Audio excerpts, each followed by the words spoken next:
Bonjour à toutes et à tous, j'espère que vous allez bien, c'est Lucas, bienvenue dans ce nouvel épisode de physiologie du corps humain et aujourd'hui je vais vous apprendre des choses sur l'eau qui vont peut-être changer votre vie.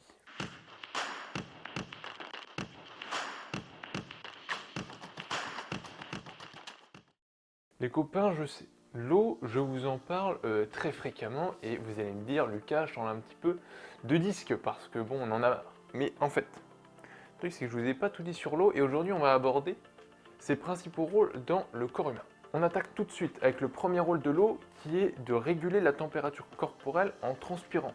En effet, quand on transpire de l'eau, ça a pour objectif de diminuer la température de notre corps parce que ce qu'il y a de plus sensible à une élévation de la température de notre corps dans notre corps, c'est le cerveau.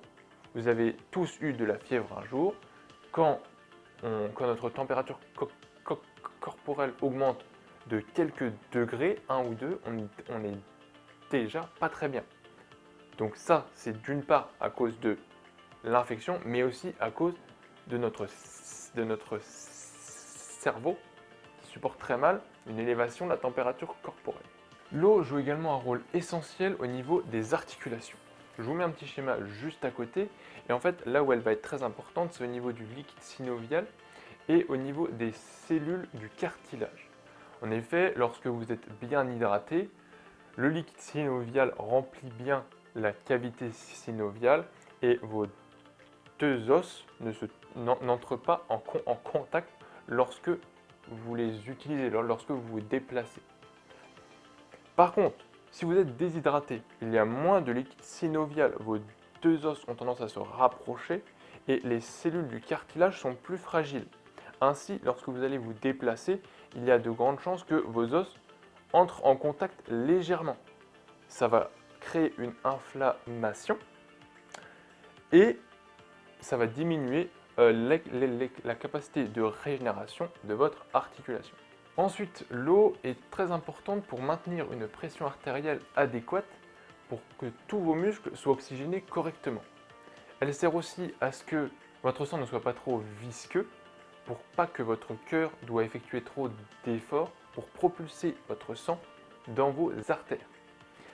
Également, lorsque vous buvez beaucoup d'eau, vos reins ont tendance à être un petit peu plus actifs et ils purifient mieux votre sang, donc vous avez un sang plus propre. On continue avec le cerveau. Lorsque vous êtes bien hydraté, votre cerveau fonctionne au mieux et vous avez très peu de problèmes d'attention.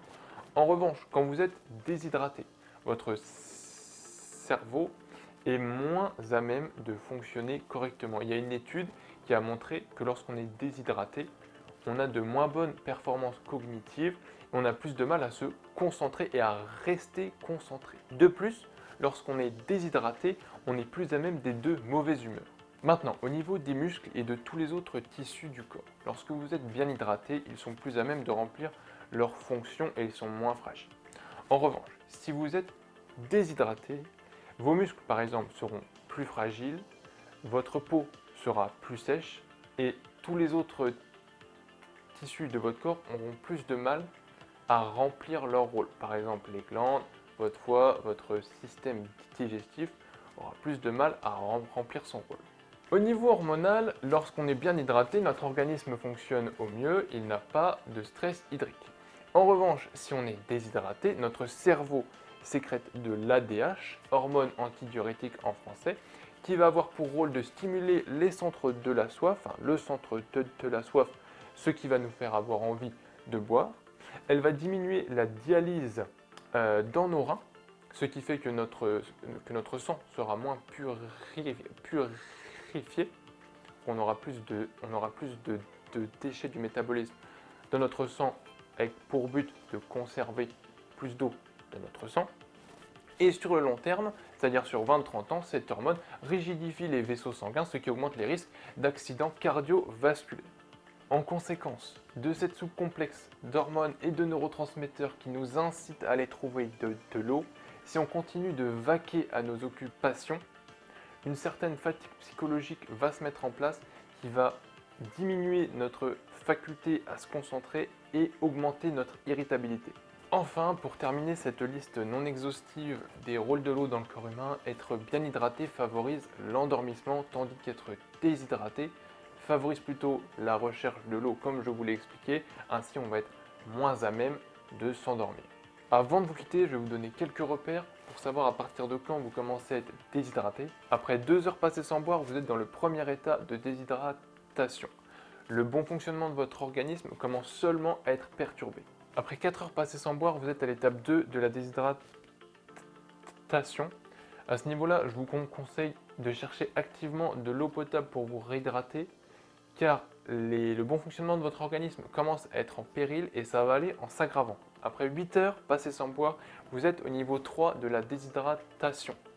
À ce niveau-là, c'est urgent de trouver de l'eau potable pour se réhydrater, car chaque minute à ce niveau-là va se traduire dans 20-30 ans par des problèmes cognitifs, articulaires, musculaires et j'en passe. Pour éviter d'atteindre ce niveau 3, chaque nuit, je vous conseille de boire au moins 200 ml d'eau avant de vous rendre au lit chaque soir. C'est vrai que du coup, vous allez vous lever au moins une fois pendant la nuit pour aller aux toilettes, mais n'oubliez pas que l'eau, c'est aussi important que le sommeil. Sur ce, j'espère que vous avez appris de nouvelles choses. Si c'est le cas, n'hésitez pas à partager cette vidéo avec vos proches. Laissez un commentaire si ça vous a plu ou si vous voulez me poser une question. Mettez un pouce bleu pareil si ça vous a plu.